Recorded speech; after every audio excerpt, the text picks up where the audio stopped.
আসসালামু আলাইকুম সবাইকে। সবাই জানেন যে বাংলাদেশে বর্তমানে একটা আ অনেক বড় আন্দোলন চলতেছে, সেটা নিয়ে বলার কিছু নাই। তো সবাই কম বেশি আসলে ছাত্রদের পাশে দাঁড়িয়েছে। তবে সবচেয়ে বেশি যেটা ভালো লাগছে সেটা হচ্ছে নিলয় আলমগীরের এই পোস্ট, যার জন্য ভিডিওটা তৈরি করলাম। নিলয় আলমগীর সেখানে লিখছে, যেহেতু সে একজন মুক্তিযোদ্ধার ছেলে, তার জন্যই তার লেখাটা আরো স্পষ্ট ছিল, এজন্যই ভালো লাগলো। কারণ সে লিখছে যে খোলাখুলি তিনি হচ্ছে প্রধানমন্ত্রীকে চিঠি লিখেছেন যে প্রিয় প্রধানমন্ত্রী, ছাত্ররাই হচ্ছে ভবিষ্যতে বাংলাদেশের হাল ধরবে, তাই তাদের এই কোটা সংস্করণের যেই দাবি সেটা হচ্ছে আপনি মেনে নেন, এটা আপনার প্রতি অনুরোধ। আমি একজন মুক্তিযোদ্ধার সন্তান হিসেবে বলতেছি যে আপনি মুক্তিযোদ্ধাদের যতটুকু সম্মান করেন, ভালোবাসেন, এইটাই আমাদের কাছে অনেক, ঠিক আছে?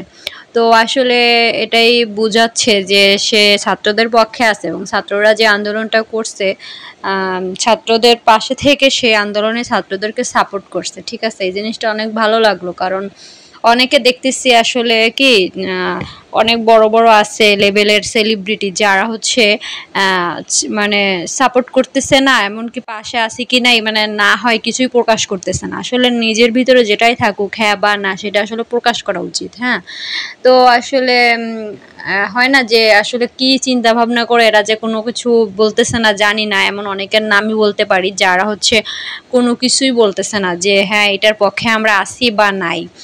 তো নিলয় আলমগীরের এই জিনিসটা অনেক ভালো লাগলো যে তিনি খোলামেলায় প্রধানমন্ত্রীকে একটা চিঠি দিলেন। হয়তোবা এটা আসলে কাজে আসবে কিনা জানি না, তবে তার জায়গা থেকে তিনি যে তার মতটা প্রকাশ করছেন এইটার জন্যই তাকে অনেক বেশি ধন্যবাদ। এবং এটা অনেক ভালো লাগলো এবং আশা করি যে তার দেখাদেখি আরো যারা আছে তারাও একটা পজিটিভ কোনো কিছু হচ্ছে আমাদের মাঝে আনবেন এবং ছাত্রদের পাশে দাঁড়াবেন আরকি। ঠিক আছে? এটাই আশা করতেছি। নিলয় আলমগীরকে অনেক, অনেক ধন্যবাদ। কারণ তিনি একজন মুক্তিযোদ্ধার সন্তান হয়েও তিনি যে এত সুন্দরভাবে এত গঠনমূলকভাবে একটা চিঠি প্রধানমন্ত্রীর উদ্দেশ্য লিখছে, এটা আসলে সবারই অনেক ভাল লাগছে এবং দেখলাম যে মাত্র অল্প সময়ে সবাই অনেক অ্যাকসেপ্ট করছে বিষয়টা।